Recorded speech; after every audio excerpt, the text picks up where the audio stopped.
future, like what we haven't seen yet or what we'd like to work with. But there's always somebody out there that's kind of doing the same thing that we can kind of fit into. I feel like trends are moving a lot slower lately. And I feel like really key trends, like really solid trends that just work well, are staying. Things like if it has to do with a fabric, like the eco trend. Oh yes, that's really big. Building and becoming a really strong part of everybody's business. Yeah, it really, really is. How does it affect your business? It does, definitely.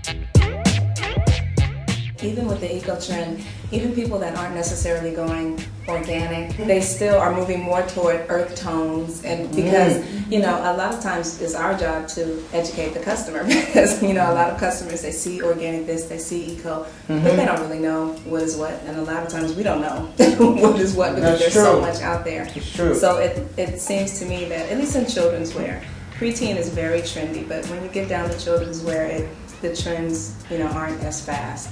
But the colors are really focused on a lot of earth tones mixed with some primary colors, and it's all having to do with the whole eco and organic. Sure, and being close to the earth.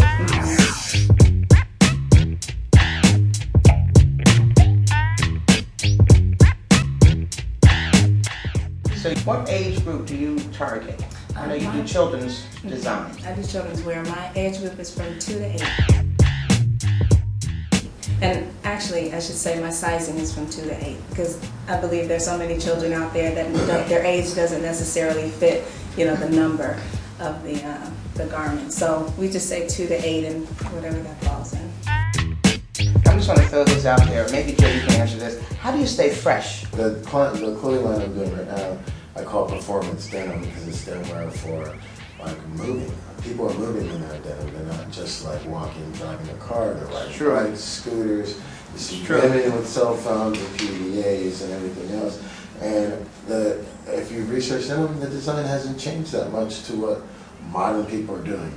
Right, and it's so important what you were saying about the movement. I think that's critical, because one of the things that I read in one of the biggest markets, new markets and fastest growing markets in fashion design and in apparel design is the athletic wear.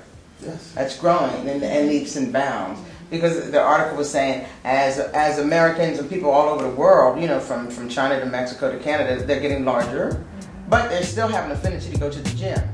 So they're trying, you know, so they're counteracting that with being more active. So it's like a big niche market that's absolutely growing. So that's been identified. So that's really important. So now, what about making money in this industry? Let me throw that up. Those of you who I work with, and I know I work with three of you guys. How do you make money in this industry, and what's going on? And Rita, I'm going to start with you, because I know you said you were making some changes with your company, and I think that's important to talk about. So I think to answer your question, the way you make money is volume. My goal is to produce locally, or at least domestically. After 4 seasons of crunching numbers and trying to reach a specific margin, I'm realizing that because it costs more to produce domestically, I need bigger numbers. Bigger numbers in regards to the number of units you're selling? Per season. Okay. So I am restructuring. I've decided to. I launched my company about 1.5 years ago on the fashion calendar. So I've designed 4 seasons. So yeah, and so I've learned what's working and what's not, and so I'm having to restructure. I'm going to pull back. What's working? What's working? That's a good question. What's working? Well, I think I have a handle on a few things, and I think what's working and what's not are sometimes riding in tandem. Sure.